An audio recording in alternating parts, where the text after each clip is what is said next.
پھر جو ہے وہ پیاری آیت کریمہ لقد جاءکم رسول من انفسکم، ضرور بے شک آئے تمہارے پاس وہ رسول، حضور صلی اللہ تعالیٰ علیہ وآلہ وسلم کی ولادت، حضور کی بعثت، حضور کا تشریف لانا. تو اس کا ذکر قرآن مجید فرقان حمید میں اللہ رب العالمین نے فرمایا، اور یہ اہل ایمان کا بھی شیوا ہے کہ حضور کے تشریف لانے پر اہل ایمان خوش ہوتے ہیں اور اپنی محبتوں کا اظہار کرتے ہیں. تو فرمایا ضرور بے شک آئے تمہارے پاس وہ رسول. یہ آیت کریمہ نبی پاک صلی اللہ تعالیٰ علیہ وآلہ وسلم کے فضائل پر، آپ کے کمالات اور آپ کی شانوں پر مشتمل ایک اتنا حسین گلدستہ ہے کہ حضور علیہ السلام کے کمالات، حضور کی شان، حضور کا اہل ایمان سے پیار رب العالمین نے اس آیت مبارکہ میں بیان فرمایا. وہ رسول تشریف لائے من انفسکم، تم ہی میں سے، یعنی اللہ رب العالمین نے انہیں اہل عرب میں تمہارے درمیان ہی مبعوث فرمایا. ان کی زندگی تمہارے سامنے مثال ہے، اعلان نبوت کا عرصہ تمہارے سامنے مثال موجود ہے. پھر نبی پاک صلی اللہ تعالیٰ علیہ وآلہ وسلم کی ولادت سے جو اللہ رب العالمین نے کائنات میں برکات کا نزول فرمایا، وہ ساری مثالیں بالکل واضح دلیل کی صورت میں موجود ہیں. اور پھر نبی پاک علیہ السلام کا وجود مسعود سر تا پیر سراپا معجزہ ہے. یہ ساری تمہارے پاس دلیلیں موجود ہیں کہ نبی پاک علیہ السلام تم ہی میں سے تشریف لائے، اور تمہارے ہم زبان، تم ان کی زبان کو بھی سمجھتے ہو، اور نبی پاک علیہ السلام فصیح و بلیغ کلام قرآن مجید فرقان حمید تمہارے سامنے پیش کرتے ہیں. اور ایک قرأت میں اس کو انفسکم پڑھا گیا. انفس کا معنی ہے نفیس ترین، یعنی نبی پاک علیہ السلام اتنے نفیس، پاکیزہ، ستھرے اور نرالے وجود مسعود کے ساتھ، نرالے اوصاف اور اخلاق کے ساتھ تمہارے درمیان تشریف لائے.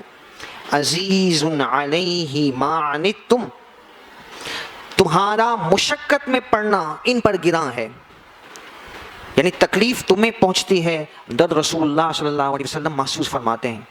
اور ایک روایت میں یہ بھی ہے کہ نبی پاک علیہ السلام کے کسی امتی کو اگر کوئی کانٹا بھی چبھے تو نبی پاک علیہ السلام اس سے رنجیدہ ہوتے ہیں.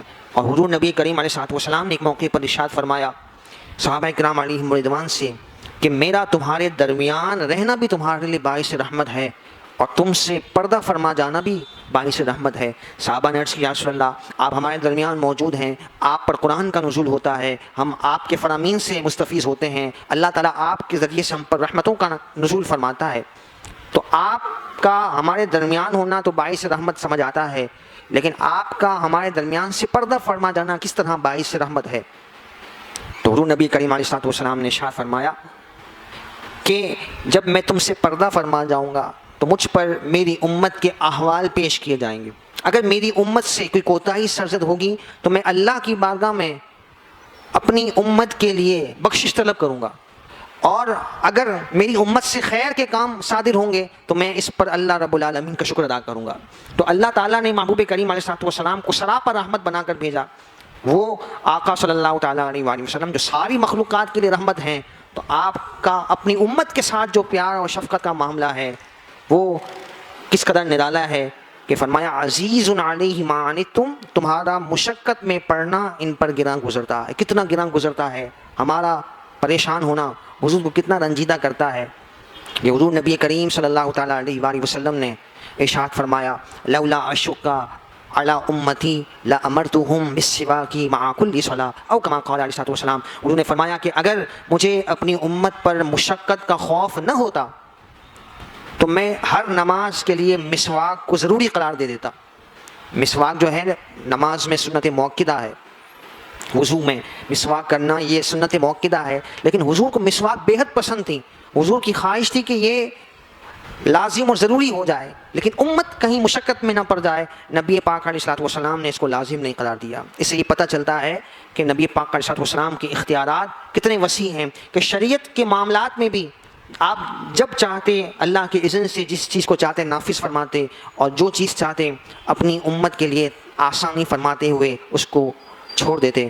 جیسا کہ حدیث مبارکہ میں ہے، محبوب کریم علیہ السلام نے ارشاد فرمایا کہ اللہ رب العالمین نے جب بھی دو معاملوں میں مجھے اختیار دیا، امت کے لیے حضور کتنے شفیق ہیں.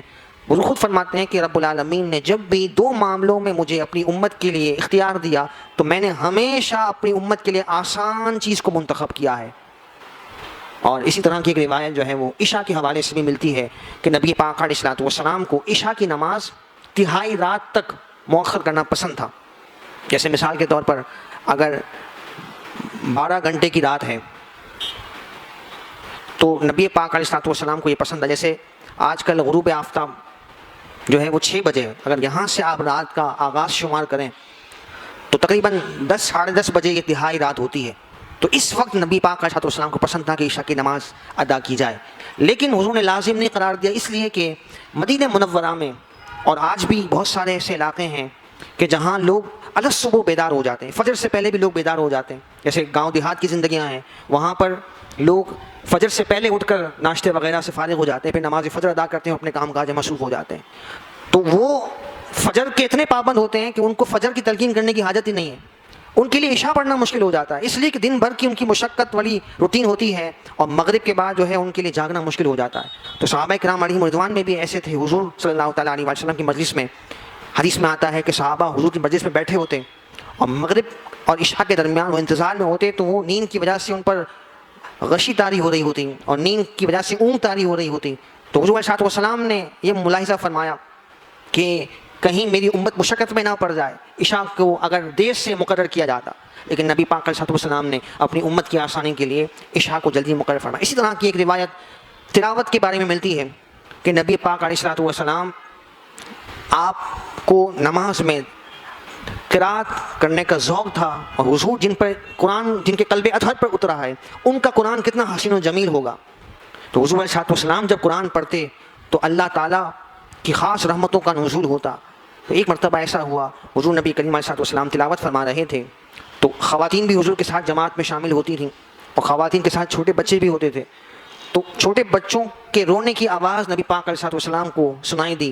تو حضور علیہ السلام نے قرات کو مختصر فرما دیا کہ کہیں ان کی مائیں ان بچوں کی وجہ سے مشقت میں مبتلا نہ ہو جائے. اتنے شفیق ہیں کہ قرآن سے اتنی حضور کو محبت ہے، حضور کے قلب اطہر پر قرآن اترا ہے، لیکن امت کی آسانی کے لیے. اور ایک حضور نے امت کی تعلیم و تربیت بھی فرمائی کہ نماز میں جب تلاوت ہو تو اتنی مقدار میں ہو کہ لوگوں کے لیے اس میں شامل ہونا بھی آسان ہو، یعنی اتنی مختصر بھی نہ ہو کہ لوگوں کی رکعتیں چھوٹ جائیں، اور اتنی طویل بھی نہ ہو کہ لوگوں کے لیے اکتاہٹ کا باعث و سبب بنے.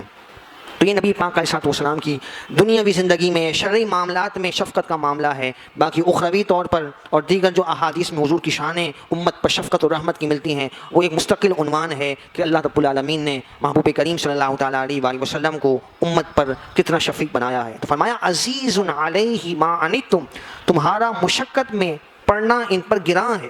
حریص علیکم، حریص کے معنی ہے چاہنے والے. ویسے حرص کا مطلب ایک منفی معنی میں بھی آتا ہے، کسی چیز کی لالچ ہونا، لیکن یہاں پر حضور صلی اللہ تعالیٰ علیہ وآلہ وسلم کے لیے فرمایا گیا کہ امت کے لیے حریص ہیں. معنی یہ ہے کہ امت کی بہت زیادہ بھلائی چاہنے والے ہیں، امت کے لیے بہت زیادہ رحمت و کرم اور شفقت فرمانے والے ہیں. حریص علیکم، تم پر نہایت ہی تمہاری بھلائی کے چاہنے والے ہیں. بالمؤمنین رؤوف الرحیم، مومنوں پر بہت زیادہ مہربان رحم فرمانے والے.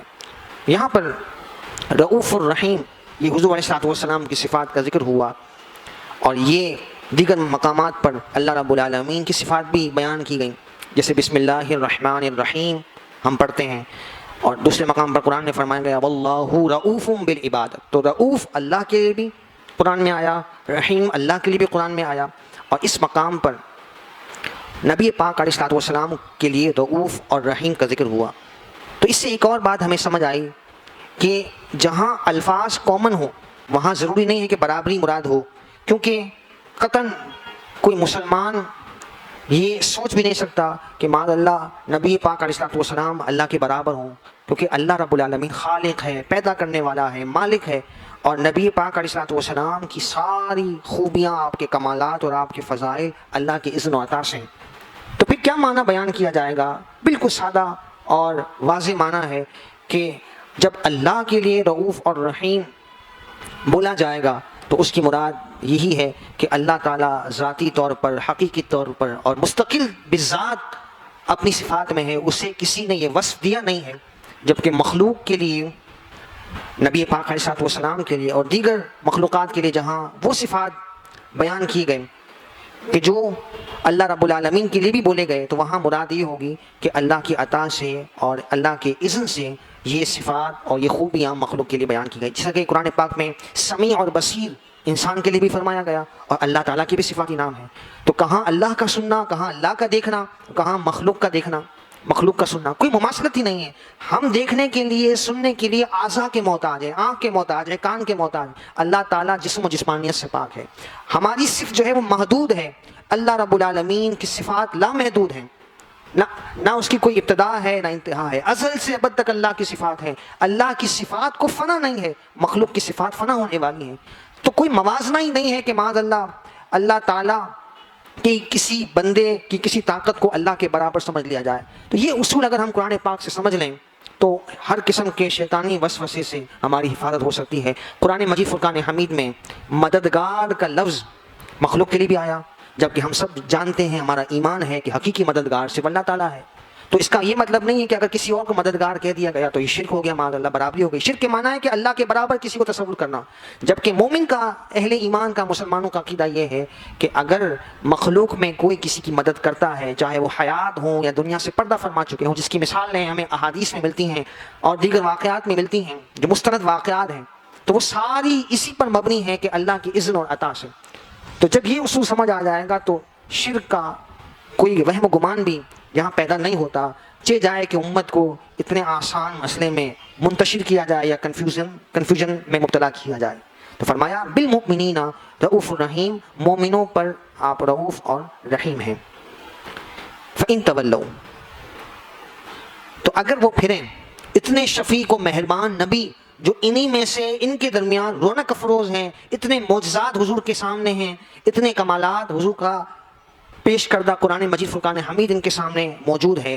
ان تمام چیزوں کے باوجود بھی اگر یہ کفار, منکرین, مشرکین اگر پھر جائیں, فقل, تو اے محبوب آپ فرما دیجئے, حسبی اللہ, مجھے اللہ کافی ہے, لا الہ الا ہو, اس کے سوا کوئی معبود نہیں, علیہ توکلت, اسی پر میں نے بھروسہ کیا, وہوا رب العرش العظیم, اور وہ عرش عظیم کا, بڑے عرش کا مالک ہے. اللہ تبارک و تعالی نے ان آیات میں بڑی برکتیں رکھی ہیں. وظیفے کے طور پر حدیث مبارکہ میں یہ ارشاد فرمایا گیا کہ صبح و شام 7 مرتبہ یہ کلمات, حسبی اللہ لا الہ الا ہو, علیہ توکلت وہو رب العرش العظیم, یعنی فقل کے بعد سے جو الفاظ ہیں, حسبی اللہ لا الہ الا ہو, علیہ توکلت وہو رب العرش العظیم, یہ کلمات جو ہے وہ 7 مرتبہ اول آخر درود شریف کے ساتھ صبح و شام پڑھ لیے جائیں تو اللہ تعالیٰ ہر شر سے, ہر نقصان سے حفظ و امان